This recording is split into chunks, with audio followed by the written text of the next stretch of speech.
Hello friends, welcome back to my channel MT maths. Question a day series में next question discuss कर रहे हैं। Start करते हैं। If S equal to 7/5 plus 9/5 square plus 13/5 cube plus 19/5 and so on, then 160 S is fill in the blank. ठीक है, एक series दे रखी है, उसको सिंप्लीफाई करके 160 इंटू एस की वैल्यू निकालनी है। यहाँ पे देखोगे ध्यान से तो यहाँ पे आर एच एस में 1/5, 1/5 स्क्वायर, 1/5 क्यूब, 1/5 एक जीपी तो आइडेंटिफाई हो रही है। ठीक है, और जो न्यूमरेटर लिखा है 7, 9, 13, 19, यहाँ पे देखोगे तो कॉन्जिक्यूटिव टर्म्स का डिफरेंस वो एक एपी बना रहा है। जैसे कि बोले कि हम 9 - 7 कितना आ गया 2, 13 - 9 कितना आ गया 4, 19 - 13 ये आ गया अपना 6 एंड सो ऑन। ठीक है, तो कॉन्जिक्यूटिव न्यूमरेटर्स का डिफरेंस इज इन एपी। तो उसको कैसे हैंडल करें वो समझते हैं। तो हमको अपने को कौन कौन सी सीरीज सॉल्व करनी आती है वो थोड़ा सा बता देता हूँ। अपने को एपी का सम लिखना आता है, जीपी का सम लिखना आता है और एजीपी का सम लिखना आता है, और स्पेशल सीक्वेंसेस तो अपनी जगह होती ही हैं। ठीक है,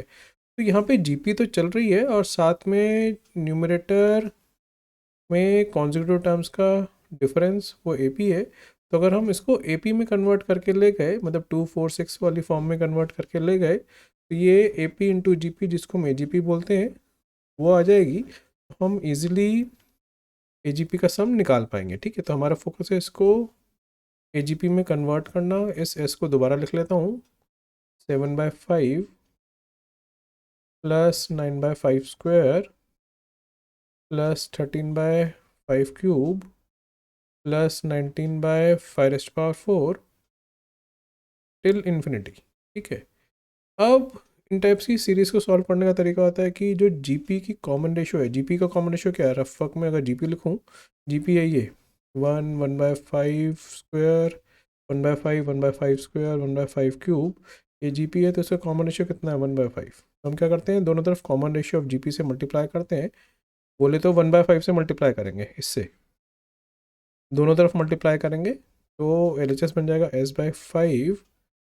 और आर में हर टर्म 1/5 से मल्टीप्लाई होगी। तो हम एक बड़ा अच्छा काम करते हैं, इससे सब्ट्रैक्शन इजीली हो जाती है, क्योंकि अब अल्टीमेटली अपने को सब्ट्रैक्ट करना होता है। तो फर्स्ट टर्म को हम सेकंड टर्म के नीचे लिखते हैं, सेकंड टर्म को थर्ड टर्म के नीचे लिखते हैं, या ऐसे बोल सकते हैं कि आर को एक term right hand side shift करके लिखते हैं। ठीक है, तो 7/5 1/5 से मल्टीप्लाई हो गया, तो ये बन गया 7/5 स्क्वायर। मैंने इसको सेकेंड टर्म के नीचे लिख दिया।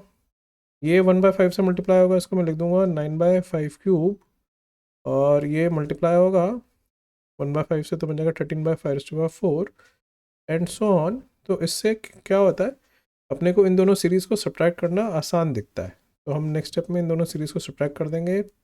S - S/5 कितना आ जाएगा 4S/5। आर में 7/5 के नीचे क्वेश्चन लिखा था वो एज इट इज़ आ जाएगा, प्लस ये दोनों सब्ट्रैक्ट होंगे अब। तो सब्ट्रैक्ट करना आसान है क्योंकि नीचे 5 स्क्वायर बनाई हुआ दोनों के, तो न्यूमरेटर सब्ट्रैक्ट हो जाएंगे। तो 2/5 स्क्वायर नेक्स्ट सब्ट्रैक्ट होगा, ये बन जाएगा 2/5 क्यूब, फिर सॉरी 4/5 क्यूब, प्लस ये बन जाएगा 6/5 एंड सो ऑन। अब यहाँ पे ध्यान से देखोगे, अगर हम फर्स्ट टर्म को इग्नोर करें तो ये एजीपी अब बन गई है। ठीक है, एजीपी का मतलब पता है ना, एपी, एक एपी और एक जीपी है, कॉरस्पॉन्डिंग टर्म्स को मल्टीप्लाई कर दें तो वो एजीपी कहलाती है। तो हम बोल सकते हैं, जैसे कि रफक में लेके दिखाता हूँ, 2, 4, 6, ये एक एपी चल रही है, जीपी चल रही है 1/5 स्क्वायर, 1/5 क्यूब, 1/5 ये जीपी है। तो अगर इन दोनों की कॉरस्पॉन्डिंग टर्म्स का मतलब हो गया कि फर्स्ट टर्म को फर्स्ट टर्म से, सेकेंड और सेकेंड टर्म को सेकेंड टर्म से, थर्ड टर्म को थर्ड टर्म से मल्टीप्लाई करें और ऐड करेंगे, तो ये केजीपी सीरीज़ आ जाएगी। इसका सम कैसे निकालना है वो देखते हैं। तो इस सीरीज़ को हम S1 नाम दे देते हैं। तो ये 4S/5 बन जाएगा 7/5 प्लस S1, और S1 अपन को निकालना है। ठीक है, तो AGP है। S1 अलग से लिख लेता हूँ।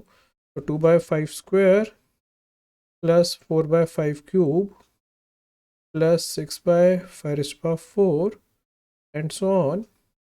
तो जैसे हमने ऊपर वाले को सिंप्लीफाई किया था, इसका भी सेम एजीपी का प्रोसीजर यही होता है एक्चुअल में। जो कॉमन रेशो है जीपी की, उससे अगर हम मल्टीप्लाई कर दें दोनों तरफ और आरएचएस को एक टर्म शिफ्ट करके लिखें और सब्ट्रैक्ट करें तो इजीली सिंप्लीफाई हो जाती है, एजीपी जीपी में कन्वर्ट कर जाती है। देखते कैसे। तो कॉमन रेशो जीपी का कितना है, यहाँ पे ये जो हमने जीपी लिखी थी ये, इसका कॉमन रेशो 1/5 ही तो है।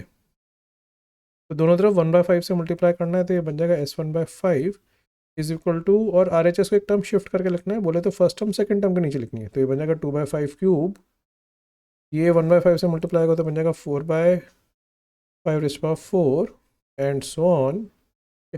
अब अल्टीमेटली वही करना जो ऊपर किया था, सब्ट्रैक्ट दोनों सीरीज़ को, ये बन जाएगा 4S1/5 इज इक्वल टू, इसके नीचे कुछ नहीं है तो 2/5² एज इट इज़ आ जाएगा, प्लस ये सब्ट्रैक्ट होगा तो ये बन जाएगा 2/5 क्यूब, ये सब्ट्रैक्ट होगा तो ये बन जाएगा 2/5⁴ एंड सो ऑन। ठीक है।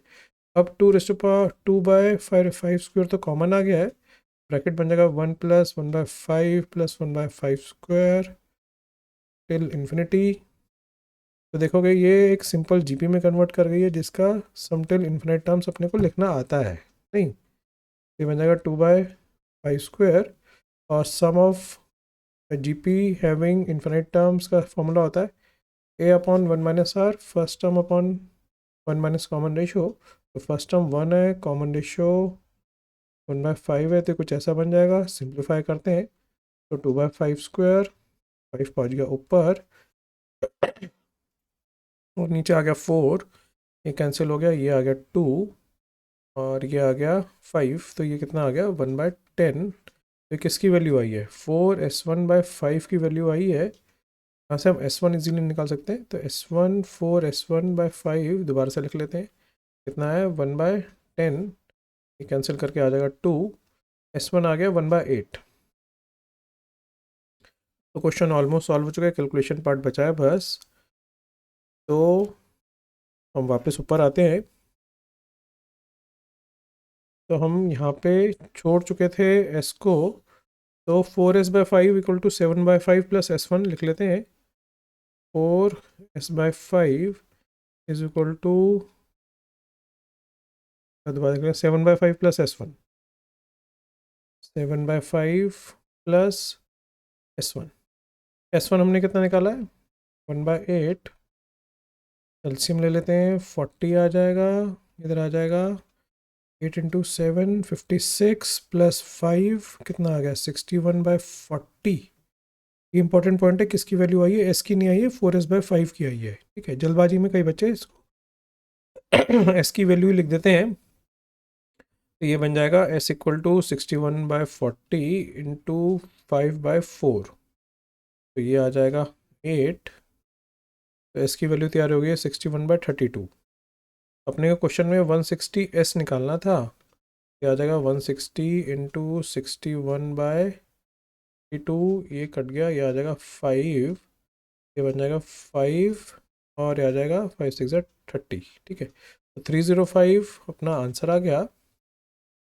तो इम्पोर्टेंट पॉइंट वो था कि हमने सीरीज़ को आइडेंटिफाई किया कि जीपी के साथ साथ एक ऐसी सीरीज़ चल रही थी जिनका डिफरेंस एपी बना रहा था।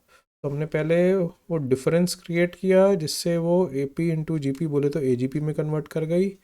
और एजीपी को सॉल्व करने का अपना स्टैंडर्ड प्रोसीजर है ही कि दोनों तरफ कॉमन रेशो से मल्टीप्लाई करते हैं और आरएचएस को एक टर्म शिफ्ट करके हम सब्ट्रैक्ट कर देते हैं। ठीक है, तो एजीपी सिंपल जीपी में कन्वर्ट कर जाती है, इसका सम अपने को लिखना आता है, वो हम लिख देते हैं। ठीक है, तो वही काम हमने यहाँ पे किया है। आई होप समझ आ गया होगा, रिवाइज हो गया होगा कंसेप्ट एजीपी का। तो thanks very much for watching, have a nice day.